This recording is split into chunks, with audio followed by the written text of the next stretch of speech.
And I lived a different life. I didn't follow the norms and get a job and work in a factory for all my life or any of that stuff. In fact, when I was 17, I think I was 17 when they dissolved the draft. You still had to register for it, but they weren't drafting people. And my mom, being a hippie, was pissed that I registered for the draft. And I just wanted to do what was right.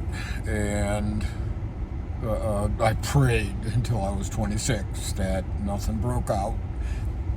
Thank God no wars broke out. I didn't do any time in the military, certainly didn't want to see combat. Life was an adventure. Now, I was not taught about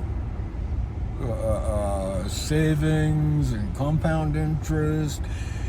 And, well, my stepfather talked a little bit about savings, but I didn't particularly care for him and really didn't take his advice. I didn't even know the value of equity until I was in my 40s. But life was an adventure. I moved down to South Carolina. I lived in New Hampshire, of course, Massachusetts. Born in Sacramento, California. Lived 2 years in Japan, where my brother and sister were born.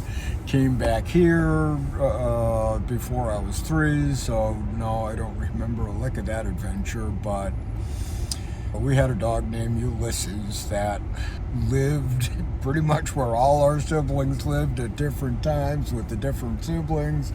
Lived with my mom in New Hampshire, lived with me in Colorado, lived with my brother in San Francisco, and then I think he went up to Juneau, Alaska, which is where my mom had moved. I had that blood.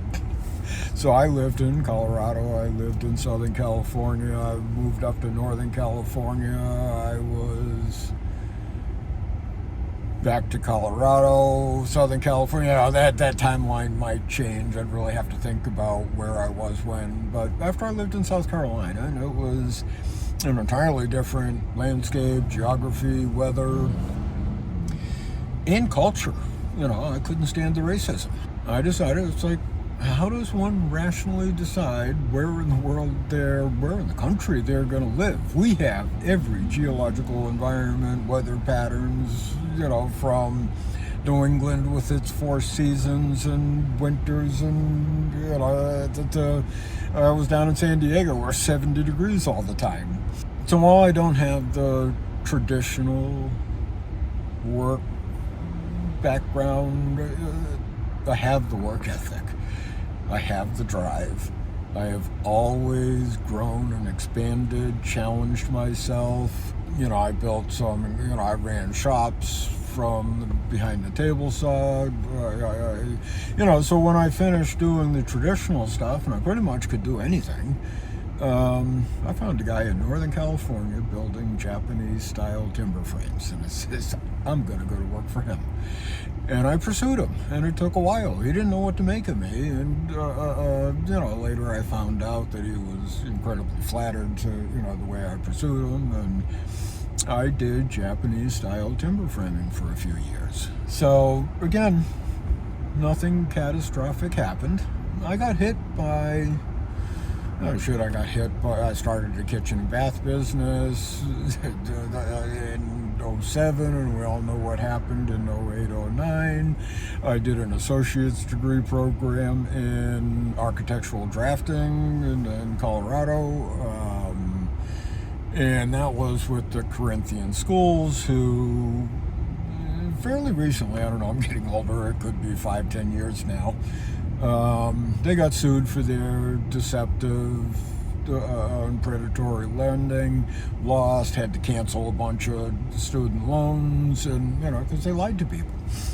Well, they lied to me, and I got suckered into it, but that was before the statute of limitation.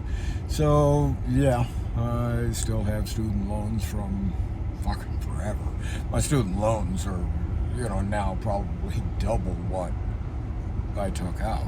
Again, I kept forwarding myself. It wasn't a traditional path. I loved traveling all over the country, so I traveled and worked, and for the longest time, People were envious of me. I was making good money. I was traveling all over the country. Took a trip to Europe. And then I was back in 85. The dollar was down. It was so cheap. But anyway, I just thought I would settle in. I'd always make good money, but no. And then Reaganomics started kicking in. And I don't know how they can debate this like a sports team where trickle down works, giving the wealthy a ton of money works. It's like they're the ones that create jobs. It's like, no, look at they're doing everything they can to eliminate jobs with robotics and AI and all of that stuff. Rents kept going up, and I guess and one of the big things is I had bought a house here in Swampscott with a woman I'd been with for 15 years or so. We lived in the house another couple of years before I had to walk away. She is just nasty, vile, toxic, chronically angry narcissist. The day I walked out of that house, I had a release and freedom that I can't describe. I was like, but I walked away from the house. I walked away from finances. She owed me several thousands of dollars. But we had a child together. And I wanted, it's like I figured if I walked away anything financial, she'd keep the house, she'd keep all the money she owed me. Just let me have my time with my son. So it didn't work out. I lost the fucking house. I lost all the money, and she fought me tooth and nail for Daryl. It cost me $8-10 grand, and I finally got my 50% physical custody. Didn't get the legal custody, which I would have just been fighting with her forever to if we ever disagreed on anything, and would be going to court. So I was done fighting. That's why I walked away. But being with her, I have also found the gift it was, what I learned. I regret it took me 17 years, but made me a different, better man. And that's the type of stuff I want to talk about. It is my processing of tragedies and setbacks that make me unique.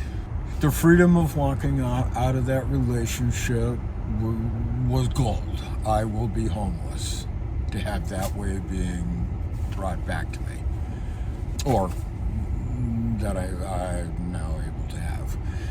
But I moved out, I got an apartment, wages weren't going up, and rent certainly was. Project manager, I partnered up with a guy that he hated paperwork, but he was awesome in the field. A walking code book. The guy was incredible. We would lose money because he could not do things below his standards, even though we didn't price it for that. Which was kind of frustrating at times, but I couldn't give up the quality of the work either, because I would rather lose a little bit of money or not make as much money, but not get a call back and have everybody admire and appreciate the work we did, the project we finished. So it was a good gig for 10 years or so, maybe 15. Our electrician, who was our same age, he and the electrician were buddies, got diagnosed with, I believe it was prion, which I believe is in the category, if not mad cow disease.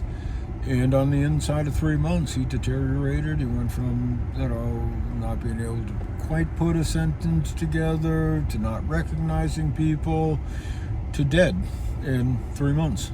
So, whoa, kind of scared both of us. But my partner, who, he's got a wife, he was a little more financially responsible for, than I was, and, had a house, but he's got a wife that has money, and, he was able to retire, and it's like, whoa, I'm not ready. So I bust my ass. I, started looking for something different, and I looked for something creative, something I could do on my own, on account that I was now old enough. It's like, shit, I got no time to save anything. I got, at that point I had 50,000 in a 401k, because of course they got rid of all the pensions and all of that nonsense. But not that I would have had a pension, just because I didn't work for one company for 25 years and get vested or any of that.